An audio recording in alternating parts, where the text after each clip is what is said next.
Baik, Assalamualaikum warahmatullahi wabarakatuh. Perkenalkan nama saya Faiz Haidar dengan NIM 2304 0101 0232. Ingin mempresentasikan materi mengenai Artificial Neural Network.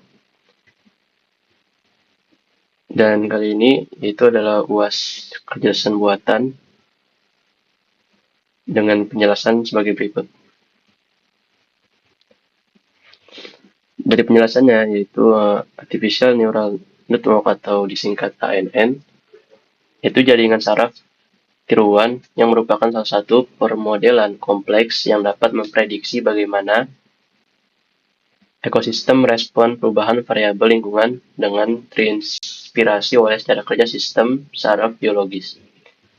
Nah, di sini khususnya pada sel otak manusia dalam memproses informasi. Serta algoritma yang paling populer digunakan oleh ANN adalah Supervised Learning. Namun, hal tersebut tidak menutup kemungkinan bahwa ANN dapat digunakan untuk algoritma semi-supervised dan unsupervised learning. Jadi, ANN ini ada beberapa layer, terutama ada 4 layer dasar, yaitu ada input layer, hidden layer 1, dan hidden layer 2, lalu setelah itu ada output layer. Selanjutnya yaitu adalah komponen dan arsitektur Artificial Neural Network. Yang pertama yaitu adalah lapisan masukan atau input layer. Nah, lapisan ini biasanya untuk menerima data mentah atau fitur dari luar. Nah, misalnya pixel gambar atau atribut dataset yang akan masuk ke neuron-neuron di lapisan ini. Dan setiap neuron itu hanya mewakili satu fitur masukan. Dan yang kedua ada lapisan tersembunyi atau hidden layer.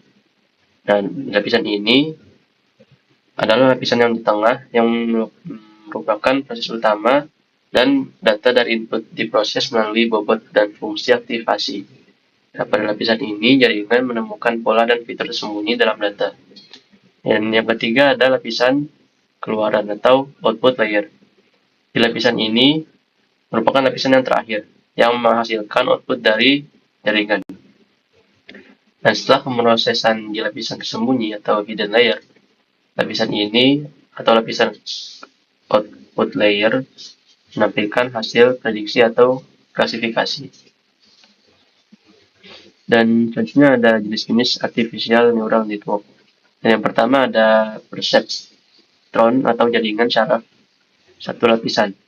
Dan model yang ini paling sederhana digunakan di mana hanya ada satu neuron tunggal tanpa lapisan tersembunyi. Dan yang kedua ada Recurrent Neural Network atau RNN. Nah, jaringan ini memiliki loop sehingga output dari satu layer dapat dipakai sebagai input kembali pada langkah waktu selanjutnya. Dan yang ketiga ada feed-forward neural network atau multi-layer perceptron. Nah, model dasar ini merupakan model yang paling umum, yaitu multi-layer perceptron dengan satu atau lapisan tersembunyi. Dan yang keempat ada Convolutional Neural Network atau CNN.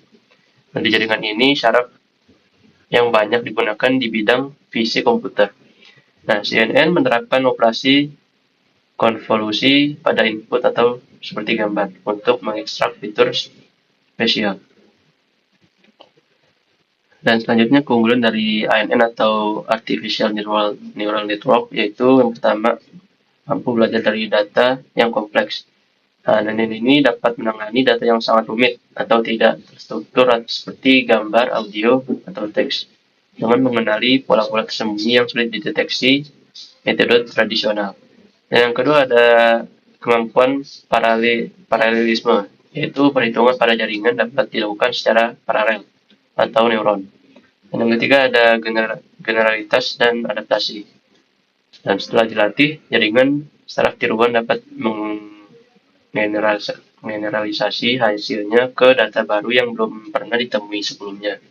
Yang keempat, ada akurasi tinggi. Dan dengan jumlah dan lapisan serta fungsi aktivasi yang tepat. Nah, ANN ini mampu menghasilkan prediksi yang sangat akurat.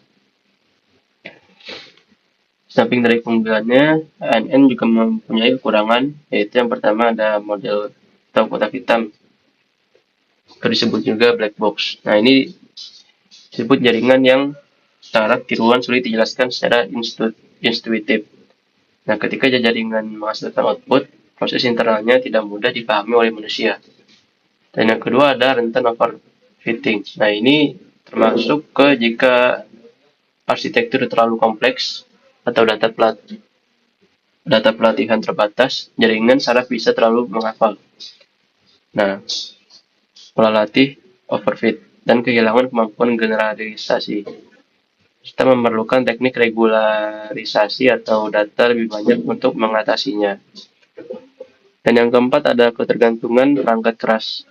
Nah, karena melibatkan jutaan operasi matematis dan bobot yang harus dihitung berulang-ulang, dan ini membutuhkan sumber daya komputasi yang besar, sehingga sangat ketergantungan oleh perangkat yang keras. Yang keempat adalah pemilihan arsitektur yang rumit. Pada ANN ini tidak ada aturan pasti untuk menentukan jumlah lapisan atau neuron yang optimal. Pemilihan struktur jaringan yang tepat seringkali memerlukan eksperimen atau pengalaman. Selanjutnya ada yaitu penerapan ANN dalam berbagai bidang. Yang pertama di bidang kesehatan. Nah, ANN ini biasanya digunakan untuk mendiagnosa penyakit dari gambar radiologi atau pola gejala.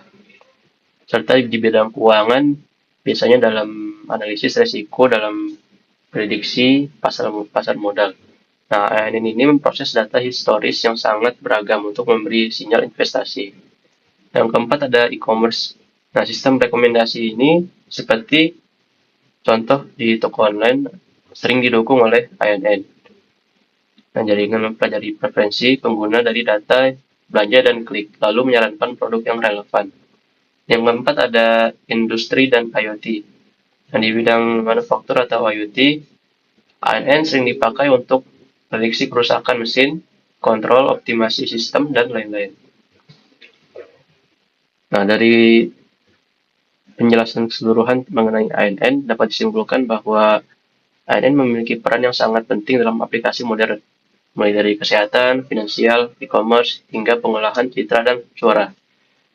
Memahami pengertian fungsi serta kelebihan dan kekurangan yang merupakan dasar bagi siapa saja yang ingin memanfaatkan teknologi ini dalam bidang masing-masing.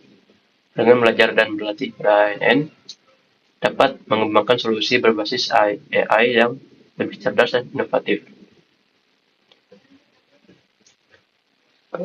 Mungkin sekian penjelasan dari saya. Mohon maaf apabila ada kekurangan dan kesalahan. Terima kasih. Wassalamualaikum warahmatullahi wabarakatuh.